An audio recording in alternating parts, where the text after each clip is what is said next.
Hi, this is Jordan. And I'm Bryan, and you're listening to The Quality Varies.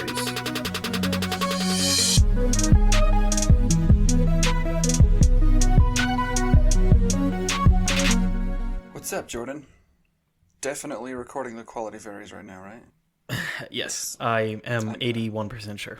You know what I just thought of? I would love to hear it. We were just chatting about a release that was coming out. I think one of the fastest ways to degrade one's mental health is to look at the comment section of like many public posts and or like releases. Does that make sense? It sounds a little vague, but I mean, looking at any comment section anywhere is a pretty quick way to torture yourself. Yeah, that's how vague I'm trying to be.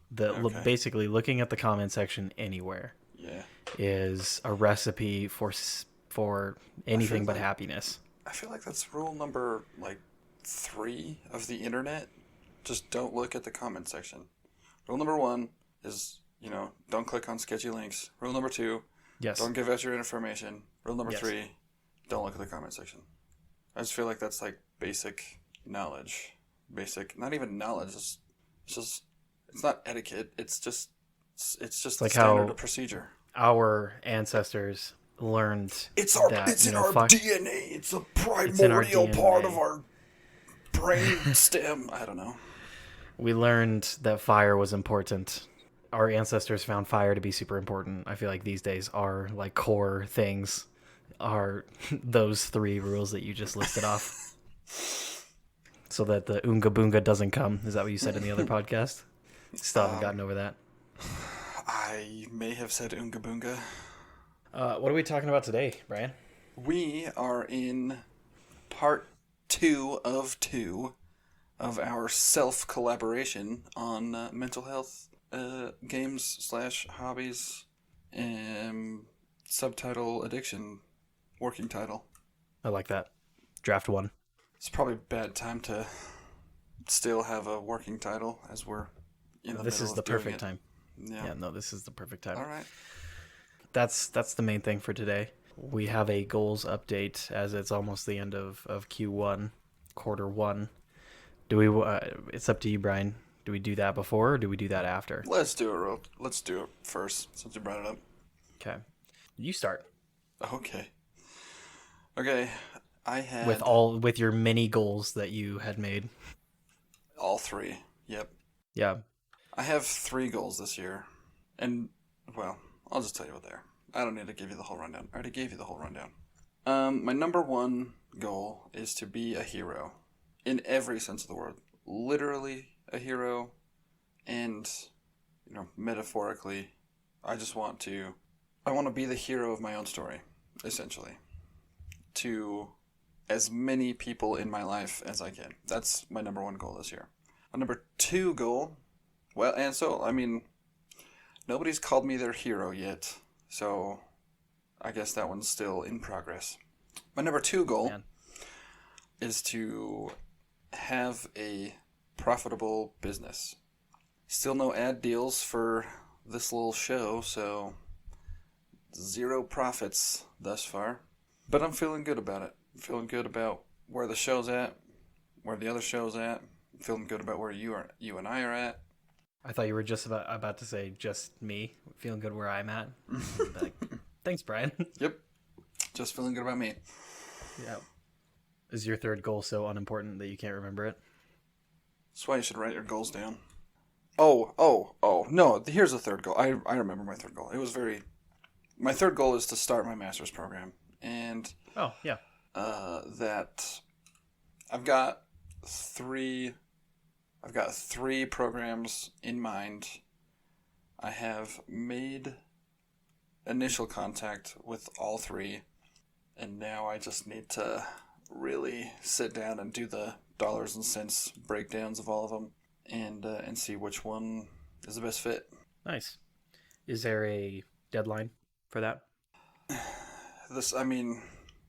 As soon as plausible on that one. Interesting wording. Yeah. For a couple of the programs I've looked at, they have like monthly cohorts starting. So as soon as possible could be in like 2 weeks from right now. And that's not really plausible for me. So a soft deadline would be this fall, to have the scholarships in place from scholarships that I am aware of, and get whatever student loans I need enrolled and moving this fall. Yeah. Okay. So the profitable business thing that has a hard deadline of September 6th. So Oh, does it? hard deadline. Yep. That's a pretty specific. I can't even begin to. Let me pull up my Uno Memento. I wanna see if I can guess why it's September 6th. Let me just go to the calendar here and see if there's anything significant on September 6th. September 6th. That's a Tuesday. Labor Day is the day before, and according to my calendar, I have yoga that day at 11:30. So I have nothing. Sounds like a big day. Sounds like a good day to make some profit. Yeah. What's September 6th? September 6th is my birthday. So on my last birthday, my wife and I were sitting at dinner, and she said, "What do you want to do this year?" And I said, "Well, I want to have a profitable business." And so that's that. That's where that goal came from. And that's what we're shooting for. Yeah, I'm just going to write down that your birthday is on September 6th. Good. I don't know why I have a thing about not wanting people to know that. We can't, we don't have time in this podcast to go over how much I don't like people knowing my birthday. Yeah, I agree. Anyway, enough about me. What about you? So, And you had 23 goals, was it? yes. Yep. Looking at my spreadsheet here, I have learn Spanish. I am Oh, I just broke everything. Well, that explains a lot. It pretty much sums up my life. As soon as I start thinking about my goal, my life just goes into shambles. So, learn Spanish. I have been progressing in that, but not at the rate that I have committed to in the goal. I'm using kind of solely kind of one app to do it. Mm-hmm. And you can get crowns, and it's kind of a gamey type of way to do it. I do not have as many crowns as I would like. I'm about 20 short. Somebody included some monetary gambling things for a certain week, which helped me get back on the ball as of March. So still progressing, and what I do get to do is I get to go in and kind of change that goal. So I'm not. It's not a high enough priority for me to be interested in like catching back up. And so then what I get to do, so I'm not just sitting in shame for the rest of the year, is I know that. So I just go in and I'm going to change, I change that number for that goal. Set up a new track for me to maintain. Number 2, read 30 books by the end of the year. I am kind of on track for that. Again, not really hitting like the monthly breakdown that I had in mind, but I purposely made it as nebulous as just 30 books because books can be any length. And bro, I got some bombshells of kid books, man. They're like 10 pages. Yeah, exactly. I've probably read 30 books in a week if we're talking like any book. So between audiobooks and real estate stuff and paper or electronic books, I'm in the middle of several larger ones. So it's like a fine wine. It's aging well. You have no idea what fine wine is about. I have no idea. Closed 24 transactions in real estate. Yeah, that's going great. We spent the whole winter. I'm gonna spend minimal amount of time talking about my day job on this show, but in general, we spent the entire winter setting up the foundation of the company. And since this is Idaho, and Idaho just decides whenever it's going to snow, the snow is finally starting to go away, and because of that, things are starting to ramp up. The last 2 days have been crazy. I learned in a single day, I learned how to submit offers on so many different devices as it became necessary. I was sitting in a Verizon store. We were setting up company phone plans and all this boring stuff. I was on their chair in the corner on my laptop, just using their Wi-Fi to send an offer in. And they're like, "Do you need help?" And I'm like, "No, I don't need help. Just leave me alone for a second." Freaking Sigma male in the corner, just getting the grind on. Yeah. So that's going great. The intention with that is it was kind of a bell curve. So the beginning of the year was pretty slow. Summer we're going to be killing it, and then hopefully momentum carries me through the winter time. So run a 10K. That's set for specifically in quarter 4. So I'm still running. I'm not necessarily going for like every time I go in and run, I'm trying to hit like a specific new time or, a specific distance without stopping. But maintaining right now and keeping myself in a place where the next time I run, I'm not going to immediately get shin splints or something like that. Yeah. And then I have a monetary amount that I'm trying to save and have in investment funds. And that is set for annual. Really, it's mostly for the second half of the year, because for now, most every penny that comes to me just like goes back somewhere else. And then write 100,000 words in World Anvil. Can we talk about how when I made this goal, I didn't really have a conceptual understanding of 100,000 words? That's a crap ton of words, dude. 100,000 words? That's probably more than a doctoral. There's a synthesis? No, syntheses are. Tell me. I have it before you have it. A dissertation? Dissertation, thank you. I probably wouldn't have remembered that. Yeah, 100,000 words is. It's probably more than a dissertation, like a doctoral dissertation. So, 100,000 words, I found, is like a good-sized novel, which, again, it's hard to conceptualize because, you look at a novel and you're like, that's an okay-sized novel. Novel's got lots of pages. Lots of words on all those pages. This one, knowing that I can change my mind at any time, I am still committing to 100,000 words. Wow. That come June, the main work is hopefully going very fast. I may completely change my mind, but that's future me, and I don't have any responsibility for future me. I'm also cheating because World Anvil also has a manuscript beta, basically just like a program that you can use to just like write literal story. What just happened? Don't Did talk you just about break it. your hat? Don't talk Did you about just, it. I was scratching my head and I popped the snaps off the snapback. All right. Oh, I thought you literally broke it. No, I'm batting 1,000 right now. Okay, let's just move on. We're talking about you, not me. So I'm sticking to it. I'm counting the words that go into these manuscripts. As I'm playing around with, that version of storytelling. Writing a story for a D&D campaign and writing a story for a story are two different things. I'm counting both of those, and I'm sticking to 100,000 right now.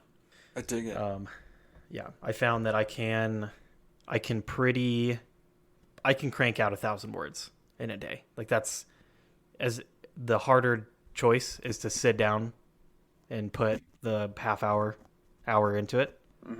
If I choose to sit down with the laptop and do it, then the amount of words is not an issue. Wow. So, but obviously the motivation and the dedication to do that on a daily basis is not a menial task either. So, split game stuff into a separate podcast. I would say that we are successful in doing that. I would check that one right off, bud. Yeah. Congratulations. And I set that for quarter 2 as well. So wow. We're early. Yeah. Dang, look at us. Yeah, look at us. 50% of us. 50% of us are achievers. Well, I mean, we were both involved in that. Have you seen that Paul Rudd video? The Look at Us video? Yes. Yeah. What? That was the Hot Ones, wasn't it? Yeah, the First We Feast. Yeah. Yeah. That is one of my favorite internet creations. Dude. Look at us. Hey, look at us. That's so wholesome. It's amazing. It's so good. So we're doing fantastic on that. Again, for the end of the year, I have started another podcast for real estate. that is being completely left to the quarter that I have allocated it to.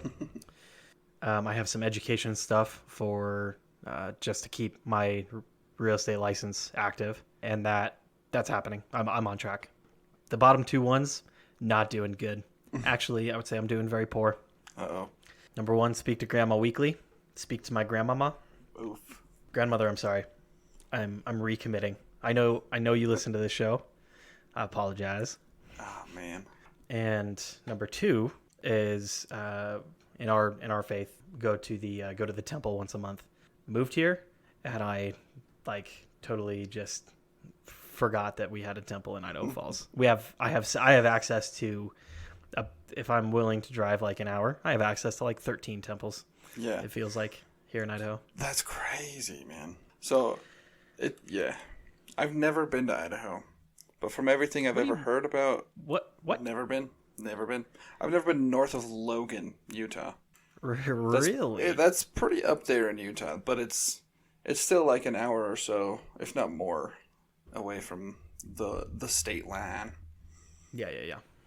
Yeah, never been to Idaho, but from everything I hear, the Idaho Falls area is like baby Provo. Yes. So, at my old house in Salt Lake, I had access to.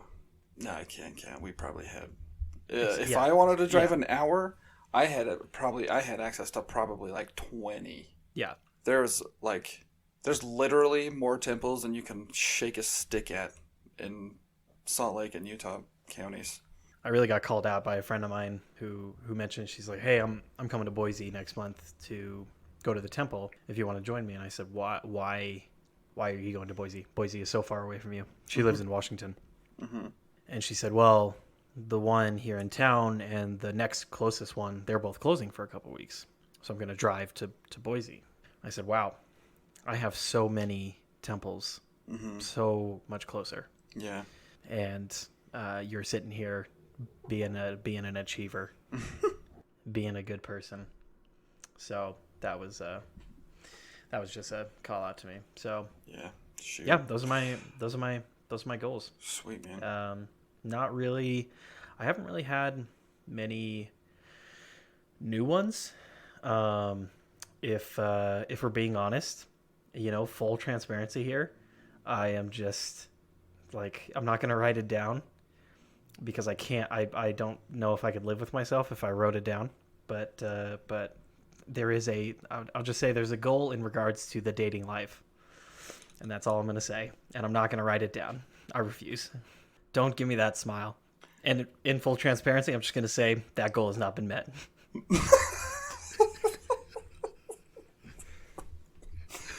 Dang it, man. Just real quick, I've actually gotten some feedback on our goals episode. Yeah. I actually had a chat with my old pops about goals, and it was a good chat. I'm glad we had it too, because my dad, he was always the one that had these crazy goals, I'm gonna read 50,000 pages of books, and that was always so overwhelming to me. But he said he told me he understood that that's overwhelming and that can be discouraged, that level of overwhelmingness, I guess my word, can be discouraging. But I also recognize that without that goal, I wouldn't have progressed nearly as far in that goal if I didn't set it for myself and write it down. So he said he's never read 50,000 pages in a year, but he's read 30,000 pages in a year because he set those goals. So that was a really good. That was a good learning moment for me. That maybe I get to take it easy on myself for not accomplishing the goals I set for myself. I had a very inspirational. I don't know what you call it. But I don't know either. You haven't told me anything at about work it. Last year. Before I was a full agent, I was an assistant. Basically, my job was to just kind of bring in, to simplify it, my job was to be involved in as many transactions as humanly possible. I wasn't directly the agent that was doing it, but whether I was bringing the lead to the agent or I was helping the agent in some way furthered the transaction. If I did any of those things, then I got a piece of the pie when it came to closing. Usually the person in my position is able to is going for a greater quantity of closings than an actual agent is, because I get them a lead, that's all I have to do, and then maybe 2 months later I just get a paycheck, and I never had to do anything with it again. Right. And I'm just doing that every day. The goals that were set up in my employment agreement, because there are just bonuses that are set up, like, hey, if you hit these number of closings, you get X bonuses. The top one on that sheet was, if you close 100 transactions, you get this. I'm not going to say the number, but it was a significant monetary amount. And so that's kind of in my mind. That's the only number that I was seeing. So I was like, okay, cool. That's, maybe year one, I hit like 50 or 60. And then year two, I can go for the big hundo. Yeah. And the other guy that was there, he also had not hit 100 before, but in 2021 he hit like 80, and so he's feeling super confident about hitting 100 the next year. Those are the only numbers we had. We hadn't heard numbers from anybody else, and we were just content with when we were starting to get to the numbers that we wanted. We were getting, after the fact, I can look back and I say we were getting a little bit lax. There was a class or a kind of a training gathering kind of thing with different folks that do what we do, and they started saying numbers that were ridiculous compared to what my belief structure was at the time leading up to then. I thought honestly, in the beginning, I thought, after a couple weeks and understanding like what it took, I thought that the 100 transactions was a bit of a dick move by my boss. It's like, oh, I don't think you guys are ever going to get here, but if you do, here's this thing. Yeah. I was seeing a ton of people that were consistently getting like 200 closings, 250 closings. Whoa. In a year. And after they basically, their thing and their structure that they feel is completely attainable was, after about 3 years, around 200 to 250 closings is 100% like, yeah, that is something you can go for. And that is a standard that you can even, have. That's the standard for you. Dang. Complete paradigm shift of what I believed was possible. And so I was kind of talking about just the kind of the power of the awareness, and I only work within what my belief structure is, and so until I see other opportunities and I see other things. So that's a big long tangent, but it was a very like weird moment, and I could feel like my head like starting to like those neurons starting to like change a little bit. They're like, oh, I understand now. Yeah. So that's cool. That's what I thought of when you were talking about your dad and kind of the goals. Is like, yeah, part of it is just having something in front of you, because for me, if I don't have something like that in front of me, I'm not gonna push, because pushing is uncomfortable. Yeah. So yeah, I didn't have a goal to read. I loved books as a kid. I didn't have any type of goal to read books for probably 5 years, and I read as many books in those 5 years as I probably would read in a month, when I was younger, and that's something to be aware of for me. Okay, we already spent a half an hour. Oh my goodness. We cannot. This episode cannot be as long as the Homebrew Catastrophe episode. I can't do it. All right. My mind cannot mentally handle it. Okay, so we got half an hour. We got an hour. Okay. You know how long Homebrew Catastrophe was? We recorded for 2.5 hours. That's not even like close to our longest. Our longest episode was like close to 4 hours, wasn't it? No, I think that's up to like one of our longest episodes. I swear we talked to like Brandon for 4 hours. Maybe not Brandon. Our average now for both shows is we record for about an hour and a half. That's what it's been for like the last 8 episodes, and then it gets edited down to uncanny similar times of around 114 minutes. Yeah, it's actually weird how like close the last couple have been. Interesting. Mental health, and I'm having difficulty kind of thinking of how I want to start it off. When There's going to be some things we talk about here that we pretty much it's going to be verbatim of what we said in the other show. What, in general, Brian, you can correct me if I'm wrong, but the statement that we have personally both experienced and that we, I don't know, advocate for is that like social type games and hobbies and those activities are extremely helpful towards mental health. Is that like a starting point that you feel comfortable starting from? Yeah. Yeah, that's it. Yep. Good episode. Do you feel like that's a safe statement to make without being any clinically certified in the slightest? Yeah, absolutely. Also, we're not clinically certified in the slightest, so anything we say can not be held against us in any way. True. But yeah, and we talked about this in the other show, so just briefly, there's a couple of components to social games. And here we're talking about tabletop role playing games, probably first and foremost, especially around the same table with the same group of people repeatedly over, Yeah. any period of what would be considered a long period of time. Yeah. But also just having game nights with couples friends, and where you just play like card games or Monopoly, or heaven forbid you put your friendship on the line and play Risk more than 3 times. That's a dangerous game. Seriously, we tried that twice, and after the second Risk day, we just there was a friend that we just didn't talk to for like a couple of weeks. Oh yeah. For reals, yeah, that's a story.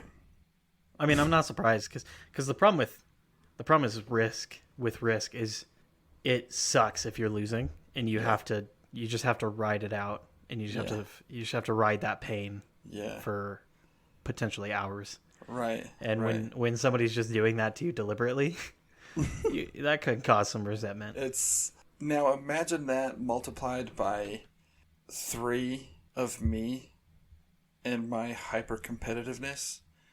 Oh, nice. Which it's not just multiplied by 3. It's like to the power of 3. Yeah. Because each of my friends, me, Kevin, and Braden, we're all like hyper competitive, super driven to win people. And then when you mix us all together and pit us against each other, it was like the most vicious and like venomous game nights. Feelings were hurt, words were said, games were played. I won though, so that's great. Wow. I mean, the energy from that last statement really speaks to the rest of it. That was the important part. Anyway, wait, that whole example just shot our whole argument in the foot. No, because you guys. So that is a game. I feel like there's a huge difference in some of the games where you're playing against each other, and some of the games where you're playing cooperatively towards something else. Mm-hmm. Also, yeah. Just in general, I feel like Risk is just a behemoth of something that it's just some unnatural thing that just causes disdain and resentment. It is so fun though. Like the first time when there wasn't much at stake, there wasn't much on the line. Yeah. We had set the intention that we picked a Saturday. All of us had a day off, and so we just met at one of our houses, and everybody just made some breakfast food. Yeah. So we had this huge breakfast buffet, all homemade food. All of us were married. There was just tons of food. There was just snacks. We were hanging out. And the game was almost secondary to the experience. And so that was fine. And that was good. Can't remember where I was going with that. But the second time was all about the game. And that's when the vitriol just entered our souls. But yeah. But you're playing against each other. You are there is one winner, however many losers Mm-hmm. in that game. and usually a couple betrayals. So There was betrayals. so that's different than there are board games as well where it's completely cooperative, and you're going towards like the game is you're kind of playing against the game, Yeah. so to speak, Yeah. quote unquote. Tabletop role playing games, a lot of them are set up as you're all kind of on the same team, and you're going after something else, and you're working together to do that. So I feel like that's kind of a major difference. Yeah. So the two components, there's the socialization, and not and that when I say socialization, I don't just mean socializing with your friends. Socialization is like the learning of social behaviors. Like little kids are socialized into non-murderous functional human beings. Yes, they're turned from monkeys to more socially acceptable monkeys. Yeah, basically. Because if they weren't, and the people that aren't, they become murderers. They do. There's some fascinating work on integrating the shadow. I think we've talked about that before. Maybe not. Carl Jung he's one of the greats. Carl Jung's like in the top 3 all-time psychologists Oh, okay, of like foundational work in psychology. got it. There's there's Freud, obviously Papa Freud. There's Yep. Jung, and gosh dang it, I forget his name every time. Carl Rogers, he's another big one. Carl Rogers was big because he split off of Freudian psychology. That was kind of his big thing. His model didn't really stick around that long. Yeah. But Jungian psychology is it's like Jungian. all the rage right now. Yeah, it's a thing. It's like there's the Jungian branch of there's Freudian psychology and there's Jungian psychology, and it's all the rage for at least for non-research, non-academic, like clinical psychology.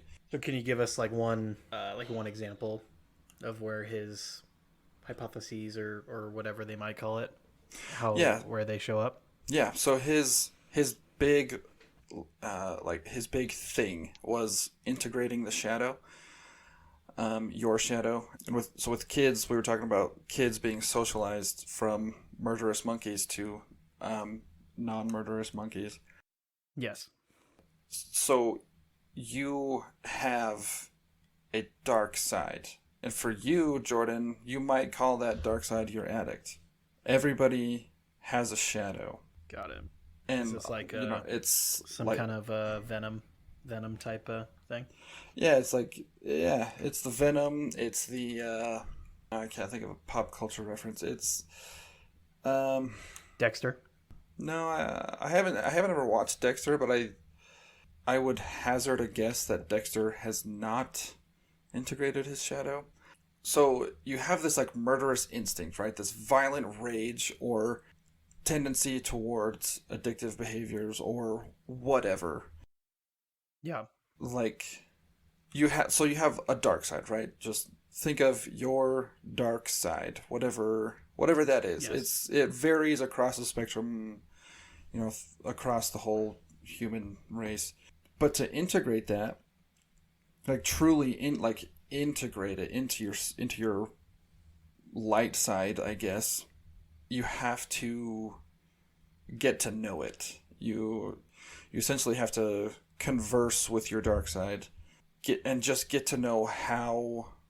You have to become very familiar with how bad and evil you could be if you chose to be, and that is a dark path. Got it. That's I think a I'm hard remembering. thing. I think I'm remembering in some textbook something about that statement that you just made, as far as some like test or some thing or some experiment to like see what you'd be okay with or not. I don't know how to explain it.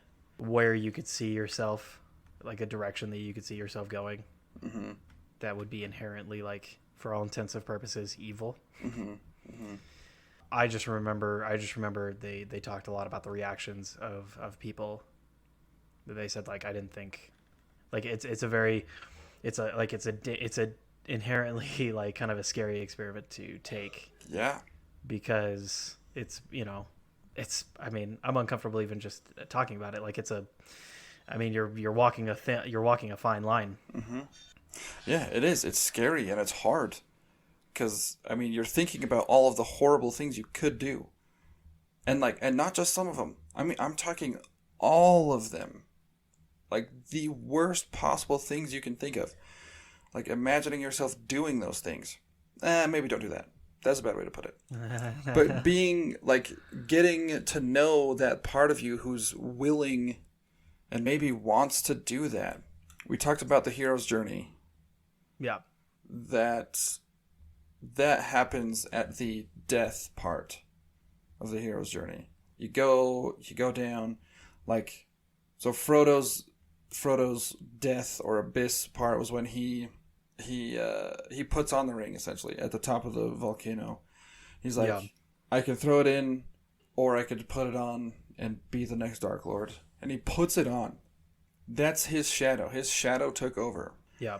And it wasn't until Gollum bit his finger off that Frodo snapped out of it.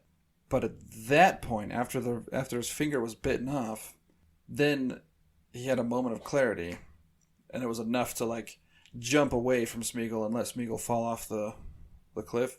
That was his transformation step. Was that moment of clarity? He recoiled back from his shadow, and Yeah. that's when I hear and when I read about the shadow archetype. It's so parallel to everything I've seen about addiction recovery.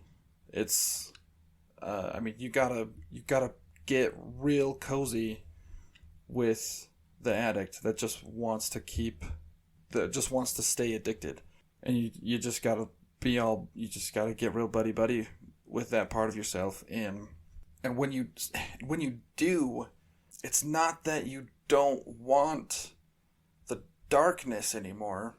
It's that you're kind of in a coerced collusion with that part of yourself, so that when those behaviors or those tendencies creep up, you almost have like a warning system before it gets out of control, because you're essentially holding hands with your own personal demon, and he's just telling you like, hey, like I really want to just go punch this dude in the face because he's making us angry. Yeah. That's something that my shadow would say, and it's so powerful. The statement I've heard, and I don't know if I would necessarily like the thing with philosophy is I think some of the philosophical opinions are maybe at the you can tell me how you feel about this. Some of the philosophical statements are at the end, maybe at the end of the spectrum as far as an opinion goes, and then everybody comes in and interprets, and not everybody is going to believe it to the end of to the absolute end of the spectrum. Does that or take it, go follow it to the end of the spectrum, because there's philosophy that contradicts each other, and people are gonna choose their so you can agree with like, so what you're saying is like you can agree with like 80% of a philosophy or something, yeah and like 60% with another one. Yeah, or maybe, so I say that because I know from my experiences the importance of understanding what's happening, or like understanding the addiction, and understanding the part of me that is addicting and wanting to act out in that escaping behavior. Understanding that is probably one of the biggest parts of being able to choose out of it.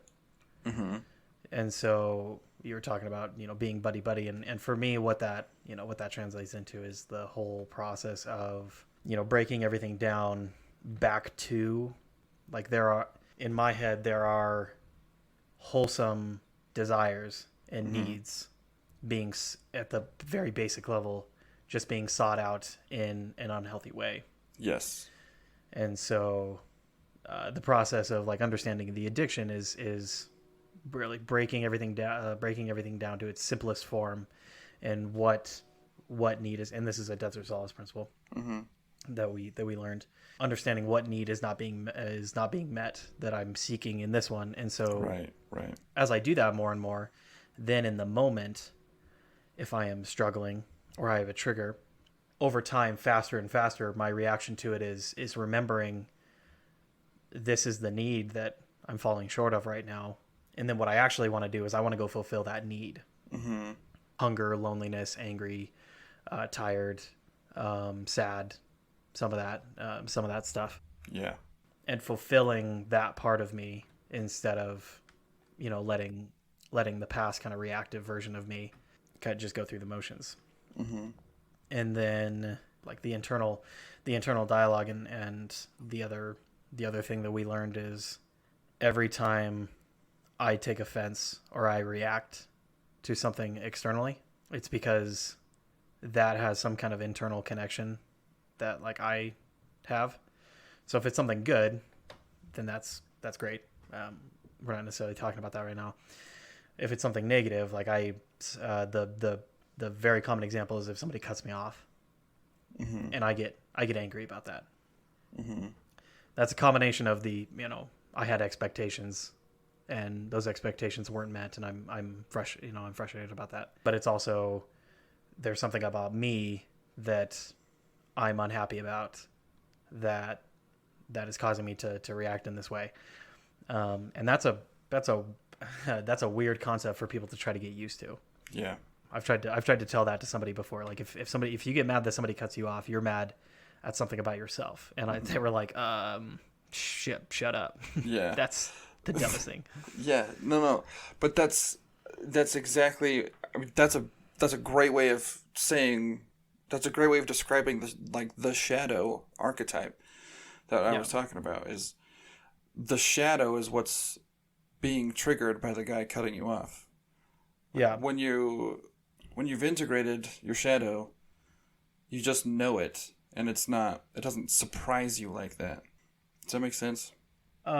Yeah. I mean, I don't know, some of the terminology I have a hard time with the Jungian, but I mean, yeah, I agree that my awareness of it allows me to just I can sit there in the moment.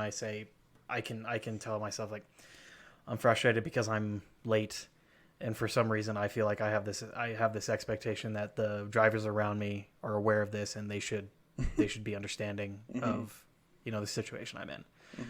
Saying it out loud is ridiculous to to think that way, but that's the expectation I have sometimes. Sure. And so having that dialogue with myself instead of just reacting. Right. So yeah. So you have the dialogue with yourself, so you don't react. That's exactly it. I guess I should explain the point of integrating your shadow or getting to know the dark side of yourself is so that you let it be free in a sense. You let it be free in so much as you're not repressing it. The whole what ye resists persists. Exactly. What you resist persists. Have you ever tried to tell yourself to not be angry?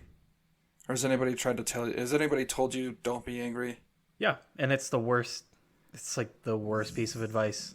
That's repressing your anger, and it has the opposite effect. And so the Freudian basis of the Jungian shadow archetype is you have to let out the monster a little bit. So the dog might be barking in the cage because it's mad about being in the cage, but you let it out and you let it tear around the yard a little bit, and then it calms down, and then he's a nice dog. That's the dark side of you, because people are good generally. I think people are good, but for whatever reason we repress the bad parts of ourselves, and it's just the worst. It's the worst thing you could do. I don't want folks to get letting the dog out. Like what does that look like to you? So in real life, I suppose. We talked about fitness not too long ago. Yeah. And my fitness philosophy is to get the most anger in a workout. Get all the angry, push all the weight, run all the speed, right? Like just push, push, push. Aggression, explosiveness. That is shadow. That's my dark side. Like I've always just wanted, like from a young age, I've always just wanted to not hold back physically in the world around me. Yeah. And I hurt people. Like I hurt my sisters, I hurt my siblings, I hurt my friends, and so I learned at a young age, don't do that. Don't horse around. Don't hit people or don't throw things at people. Yeah. Which is helpful. I mean, when we're talking about socializing from non-murderous monkeys to monkeys to non-murderous monkeys, we don't want to socialize into murderous monkeys. That's a bad thing.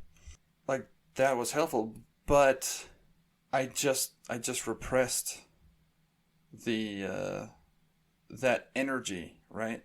Because in itself, the energy wasn't bad, right? It was the consequences of people getting hurt that was bad, and so somehow I internalized that being too hyper, too energetic was dangerous for people, and so that became this darkness in me in my late child and early teen years. Man, playing football was the best thing.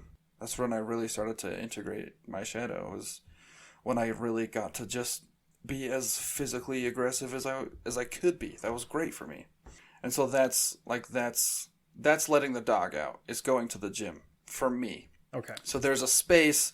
You don't let the dog out in the house, right? You let it out in the backyard or out in the desert or something. Like maybe not in the desert. I don't know.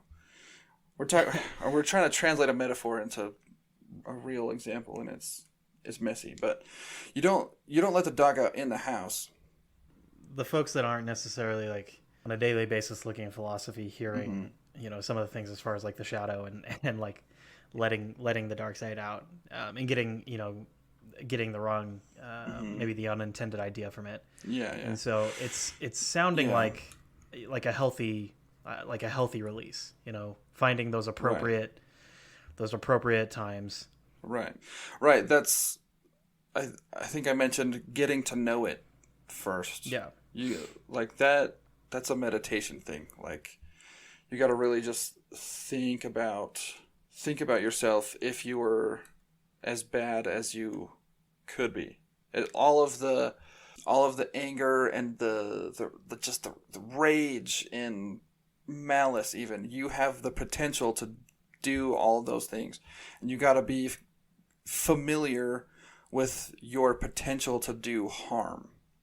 That's what I wanted to say. You got to get familiar with your proclivity and potential to be harmful, and then you can explore ways of letting it out, opening the cage a little bit.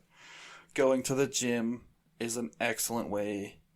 If you have anger issues, if you feel frustrated, going to the gym is a great way to get that out. Writing, I listened to this author today who said like he gets out his aggression by writing books, and he writes out his thoughts in a blunt and forward yet not overly emotional or he's not attaching judgment. to it. Yeah, not attaching judgment and not hysterical. It was Oh yeah, yeah. level-headed, but it was blunt and forward, and so that's how he lets out his monster, as he writes, and that's therapeutic for him. It's like for me, I know, and I mean, I don't know if I said it in the other one. Like, I think it's good for us to voice like differences of opinion, and like my gym attendance looks much different than your gym attendance. Yeah. And I have a hard time. I can't conceptualize that type of gym visit that you have. Yeah. I think that's a good thing. Everybody's different. Yeah, for sure. I know for me, I am hyper competitive, and I just made the choice the other day that I was getting like, I can't with some mediums, like with some games and stuff. I don't find myself in a good place, when I'm getting my competitiveness out in that area. Mm-hmm. So I decided to drop those things. But then in other ways, like racquetball or volleyball or some of these things, those are ones that I know that I'm able to really just kick or itch that competitive scratch, and that aggression, or that being able to go all out and really play at whatever that day is like my peak. Put everything into it. I know you tried to put it down quietly. I respect you. I tried so hard that whole time. You were like Edgar Allan Poe, like taking all night to walk into the room. Yeah. And just exactly. And so just finding those times when it is and is not appropriate for me, when it does not work for me, to do those things. Because I don't, looking back, like, I want my interactions with other people to be generally mutually uplifting. And I look back at some other times where like I chose to be like competitive, and I let that just dominate the situation. And it was not what I wanted it to be. Mm-hmm. Looking back afterwards, I didn't get what I wanted out of it. And I did not express the energy or the emotion that I would have wanted to express. Yeah. I think I saw, when I was very young, I saw people around me and their anger and what happened when they got angry. And so as a very young kid, I was like, okay, doesn't work for me. Like, I don't want to do those things. And so I would say I also started to have a very toxic reaction to anger, in that I would automatically suppress it. I would not get angry. Things that would like anger me, I would just get like physically exhausted. Like fatigue would just roll over me like a wave. Yeah. And I think that's just from, trying to suppress something like that is an exhausting thing. Yeah. Yeah. And that's still something that I run into super often. Instead of reacting in anger or in frustration, then it's just like, I just want to go like take a nap. Understanding that, and then taking the time to find and seek and experiment with different ways or different kind of activities where I can get that out in a different way. Yeah. Yeah, that's it, man. That was probably a better job at saying what I've been trying to say this whole time. So that you suppressed the anger and it had a negative consequence, right? You repressed it and it came back worse in a different way. Yeah, exactly. And then you learned that.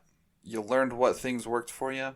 And now you have probably a whole list of things that you could do to manage your anger or your emotions. I think that's what I've been trying to say. Well, and even just that first step is way better than nothing, of just understanding when that wave of fatigue falls over me. Even understanding, like, in that moment, like, oh, in another, like, with a different background, I would probably be enraged by something right now. Like, just understanding, like, this is anger, trained to be responding to it in a different way. But understanding what I'm experiencing right then and there is already so much more helpful, because it's if I didn't understand, then okay, I'm just tired. Okay, well that's not a productive. I'm not going to gain anything from that. And so Yeah. understanding if I'm just tired, or when I now understand, like, no, I'm not. Like, I'm not tired. This isn't just like I haven't had enough sleep today, or I haven't eaten too well today, and so I don't have the energy that I need to. Understanding that this is like an emotional reaction that I'm having, that's important to me Right. to understand that. I love I mean, my sensitive, like my sensitivity with like the some of the words used in like the Jungian stuff. Just the other day, the only reason why I focus on it so much is because somebody was talking to me about philosophical stuff, and it was just a lot of like they were actually pretty much in agreement of a lot of like really like cool philosophical things, but they get scared away by the terminology. So Yeah. that's me Yeah, and applying that defect to a different situation. right, So right, yeah. And that's always going to be tough, I mean, yeah. I mean, we're talking in language. You and I know that language is a finite and imperfect tool, but it's the only tool we have to communicate, yeah. or at least to communicate deep thoughts. So So we have all these imperfections and we have all these defects. So coming back to, in this case, tabletop games, we're going to keep the discussion super broad because if you guys want a more specific conversation, then we made a whole podcast, but we're talking about tabletop games right now. we're talking broadly about tabletop games. That's what you're saying, right? Because the last 45 minutes was very specific and very deep. It was a deep conversation. But we have all this stuff going on, and so why is it so to us? Why is it so beneficial to be playing this interactive, cooperative tabletop game together? So, back to the components. So we got the socialization, meaning learning social behavior, not interacting socially. The second one, and I think this is more important in adult life, but it does go hand in hand with socialization, is the playing out of synthetic scenarios, or the playing out of virtual scenarios. Yeah. From a different perspective, meaning of the character that you're playing as. So in a role playing game, you're playing a role, right? You have a role within your team, and you're playing a character in a book or a movie, essentially, in your imagination. And so the psychological benefit comes from role playing through these scenarios. Period. Full stop. I should have just ended it there. You get benefit from playing through difficult scenarios. We looked up a lot of papers on specifically Dungeons and Dragons and the benefits it has on mediating emotional responses, and there wasn't like a ton of super good published works that I found. There was just a lot of case studies of college students in a dorm that played a lot of D&D. A prime sample Right. size. Yeah. I didn't find any like long-term longitudinal studies with sufficient sample sizes to produce significant results. So all we really have are case studies and anecdotal evidence for the game. However, role playing has a very strong clinical application. I mean, in a therapy session, it's pretty common, I would say, for a therapist to say something to the effect of, okay, Bob Jones is in therapy, and Mr. Franklin, the therapist, is he says to Bob, "Hey Bob, you've been coming to me for 2 months now about these fights you have with your wife." Sorry, I dropped some toys there. I shouldn't have. So, Mr. Jones, you've been coming in here for 2 months. I've been talking about these fights you've been having with your wife. What would you say if your wife said she thinks you're lazy? And then they go through and they talk about what would happen. That's role playing. So the role playing games essentially take that function. They take over that function, but without probably. Unless you're friends with a therapist, you're not playing with a therapist, so you just role play with your friends essentially, and that's fine. I mean, you're probably not going to solve any big traumas from your childhood like that, but it can help to alleviate some social distress, interpersonal distress for specific, maybe specific interactions that you might have. For example, say a woman has very strong social anxiety. She has a very hard time talking to people, but she's been playing D&D with her parents and siblings. Yeah. She used to play as a kid, and now they're getting back into it to kind of like rekindle their family relations. That could help a ton, helping this woman overcome her social anxiety, because she gets to practice talking to other people. Because in the game, you are a different person talking to different people, and so that ever so slightly nudges you out of that comfort zone to kind of confront that problem. And the work that's happening in the background is the brain doesn't know the difference. Right. That's a very important point to bring up. One of the things that separates us from the animals is that we can imagine things. One of the really, really cool things that we can do is we can barter with our future selves. I was just talking about that with the goals at the beginning of the episode. Right, exactly. You make a deal with your future self. Like, I'm gonna sacrifice or do something I don't really want to do right now so that I can have something I want in the future. That's bartering with the future.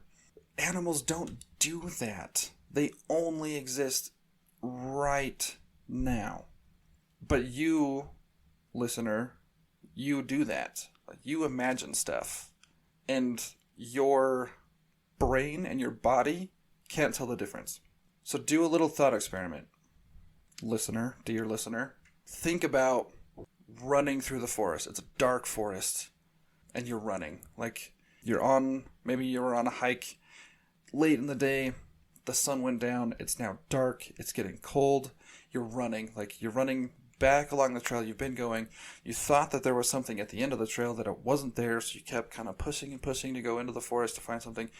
Never found it.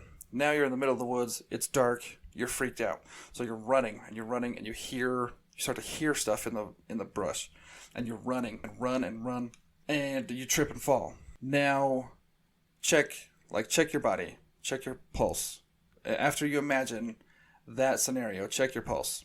Like, it's probably heightened a little bit, because your body doesn't get that you weren't actually doing that. Because what happens is... Those are experiments that have been proven. Yeah, I mean, you can do that do it for longer than what I just kind of walked you through. Do it for 5 minutes. Just imagine that scenario. The deeper you get into it, the more and more your body will respond. Because what's happening is your physical senses, your eyes and your ears, are just sending information to your brain. But when you imagine information, you imagine those same stimuli, and you put that fake information of the forest and the sounds you're hearing into your brain. It doesn't know that information isn't coming from your eyes or your ears. And so your body reacts, and your adrenal glands react, and you start producing adrenaline, and your heart starts pounding, and your blood vessels start constricting. So, and it's the same when you role play in a game, or when you when you're playing Risk with your friends. Yeah. Sometimes you're in that battle, and it's life or death for a second, maybe. It's the same reason that you hear people talk about like posture affects attitude, Mm-hmm. and the whole thing about if you're unhappy, smile anyways, Yeah. and your body will literally take care of it to an extent. Yeah. There's a lot more factors involved, but Yeah. I'll look up a video right now about what you're saying. There was I think a sociologist who studied emotions and physiology, and he actually mapped out on the face the muscles and the areas of your body, or the areas of the face to contort or to move in a certain way to produce the 5 basic emotions. So he mapped the 5 basic emotions, and then he mapped all of the you're not emotions talking on about the face. you're not talking about Malcolm Gladwell, are you? No, I'm not. He did it. He wrote a book on that, but he probably was just referring to the research of the guy you're talking about. Yeah, sorry, let me... While you're looking that up, I mean the thing with the smiling, and I know there was a video, and it might be from BuzzFeed, and I know that will turn a lot of people off, but the fascinating thing I found about BuzzFeed is they do like these like super ad clicky, like clickbaity videos Uh-huh. on YouTube that are, sometimes immature, childish, but they also use some of those funds from those videos to make like weirdly very well written and very well researched like documentaries and like researched content. It's fascinating.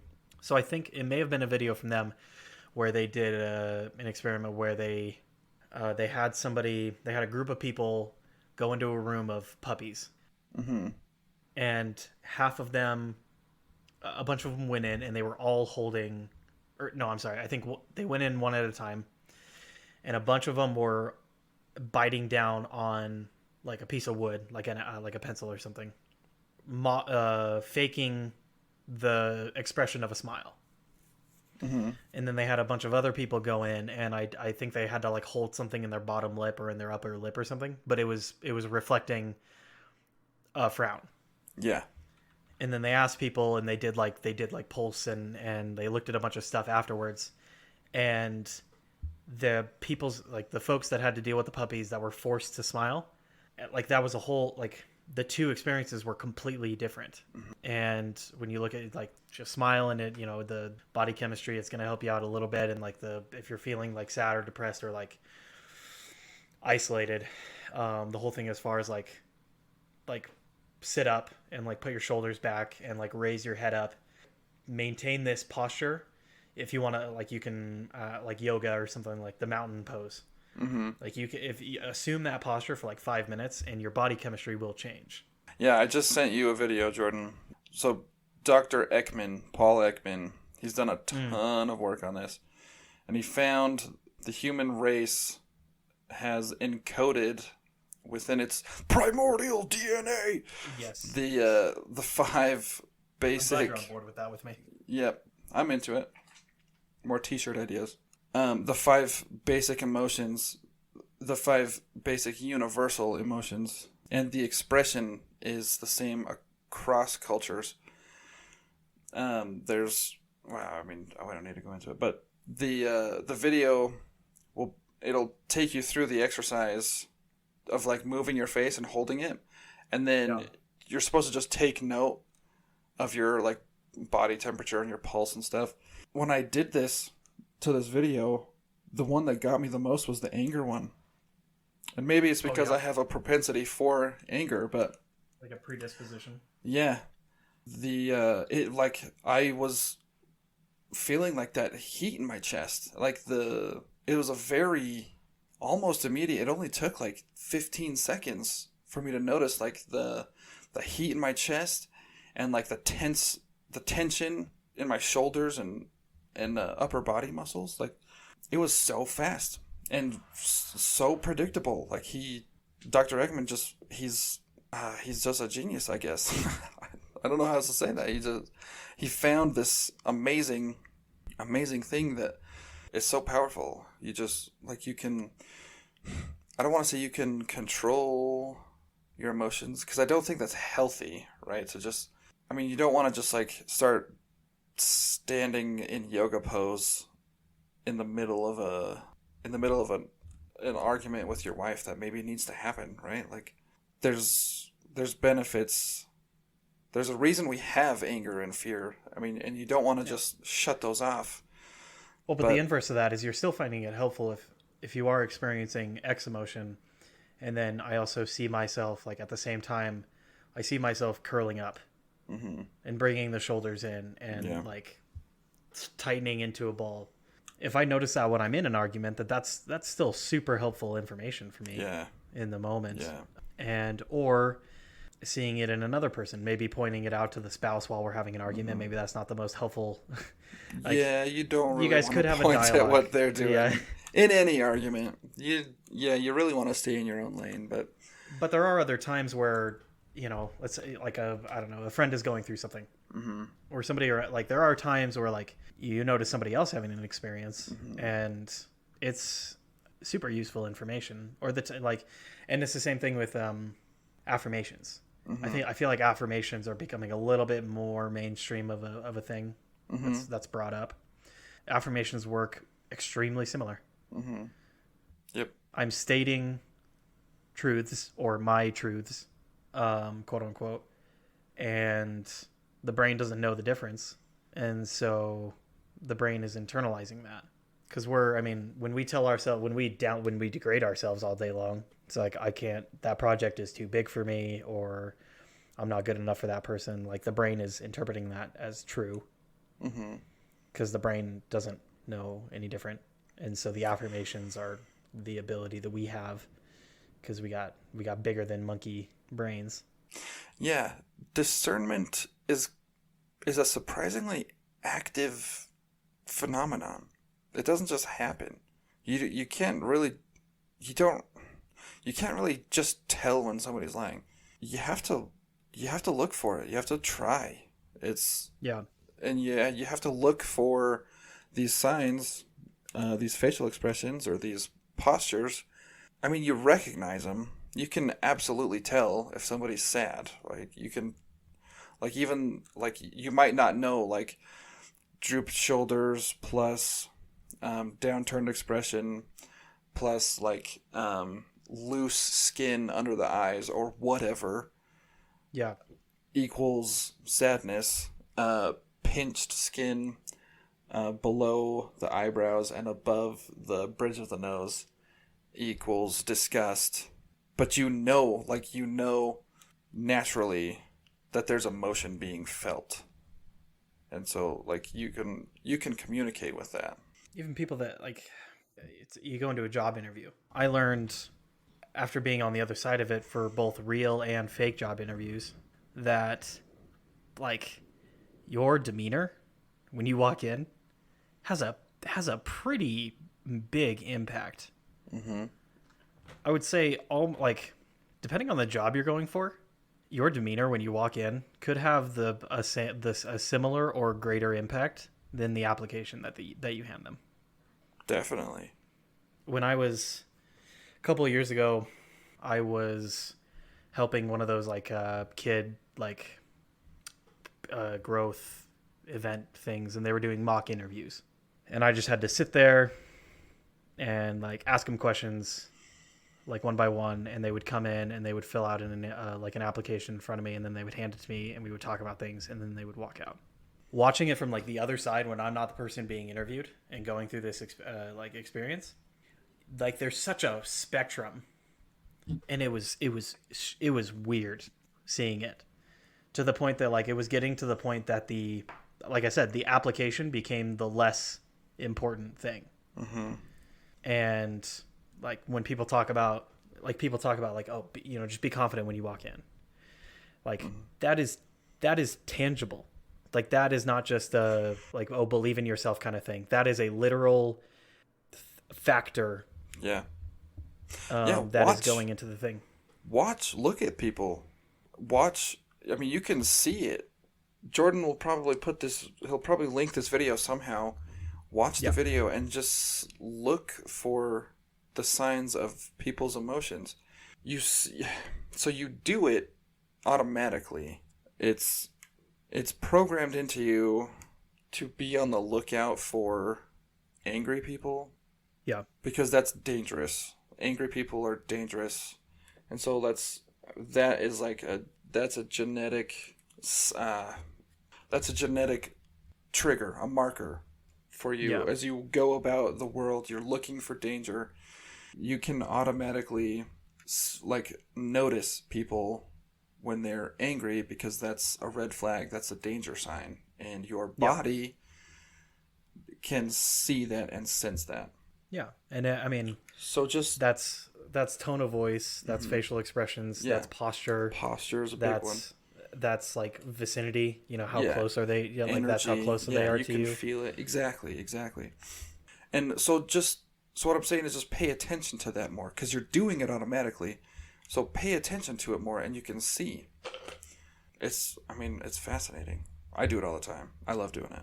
But yeah, I mean, as you're people watching and stuff, don't watch for the angry people, because you find whatever you're looking for, and you don't want to just find the angry people.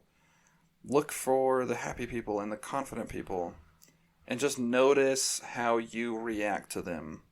Notice your thoughts about those people. Maybe you feel jealous of the confident people.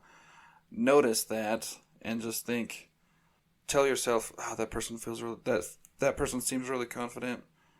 They are probably better than me somehow. Challenge that thought with something like, no, they probably just feel good.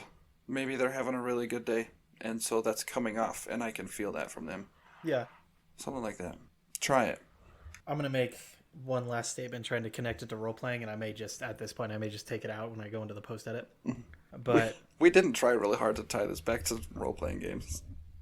All of these concepts, none of these concepts go away when you're playing a tabletop role-playing game. And that's the reason that our experience has been it's super effective at a healthier, just like a healthy factor in mental health. Being able to take on a scenario, portray a character maybe with a different personality or with a similar personality, and do stuff, and have things happen because of those things.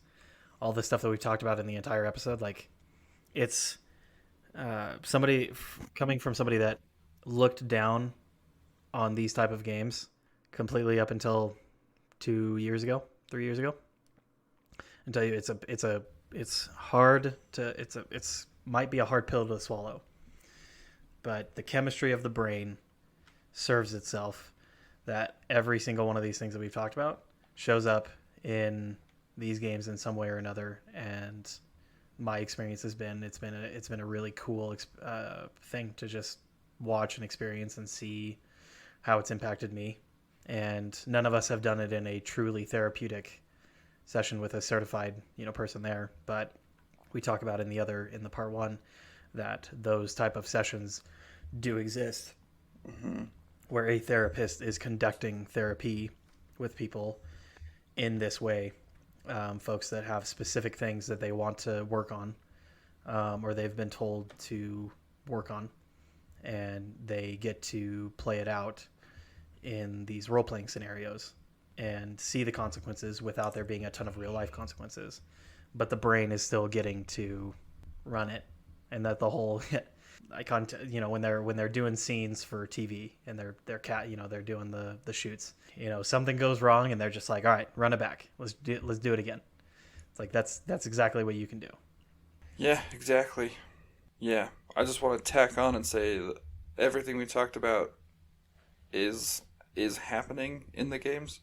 A lot more is happening in the games, and it's all happening all the time in real life.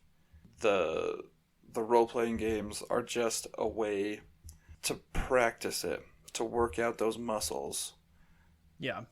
And if for the insightful, it's a way to see, to maybe look in a mirror and see yourself in a different way. So that's kind of it. That's all I had. I hope something made sense, and if it did, Just hold on to that one thing and forget the rest. That kernel. Yeah, just hold on to that Reach in, one pull the nugget of kernel out. inspiration, and leave the rest. If you liked what you heard, if you found something interesting, go listen to Homebrew Catastrophe. What episode? I think it's episode 5. Episode 5. Go listen to Homebrew Catastrophe episode 5. We talk a lot more about different aspects of what we talked about tonight. There was a lot of different information in that show. So go check that one out as well. And yeah, always remember, never believe anything we say. And what are we talking about next time, Jordan? Important things. Good stuff. Oh wait, we've got a Thunks question. Yeah, we do have a Thunks question. What's your Thunks question for me, Bryan? Hang on. What are we talking about next time? Oh boy, it's Yes. a chonker. It's a chonker. It's a thick boy. Oh man, Are you ready for that topic? I Because I'm heckin' ready for that topic. are you? Yeah. The next topic that we're going to talk about is one of those things where I'll still want to prepare because that's the way that I want to approach it. But I could, if it was put in front of me tonight, I would probably just start going off. Mm-hmm. So Yeah. that's the next Quality Varies episode. That's what that's going to be like. So stay tuned, dear listeners. Yeah. Okay. Real quick. Thunks question. Jordan and listeners. Dear listener. Do you own money? Yes. I say no. Why do you say no? Because, first of all, our money these days is only represented to us by the numbers on our bank statement. Yeah. And the physical money, the cash and coins, they're actually federal property. You get in trouble for defacing money. Yeah. So I say no, you don't actually own money. All right. You changed my mind. I say no. Yes. I win. It's a weird. I handled about $30,000 today, Wow. and I didn't touch a single bill. Yeah. Yeah. It's Weird, right? it's a weird thing. I think about that sometimes. That's weird to me that like one generation ago, as in our parents, they always had cash on them. I mean, my parents always had cash in their wallets. I have not carried cash since I was 17 years old. I haven't touched a. I can count on one hand the amount of times that I've touched a coin, like a quarter or a dime, in the last 10 years. Wow. Less than 5 times. Wow. Yeah, that's weird, man. What does it all mean? What does money even mean? For many people, myself included, still most days, it is a direct correlation to happiness in people's minds. Well, shoot. That's something else we can work on. But that's a story for a different time. Thank you so much. See you next time.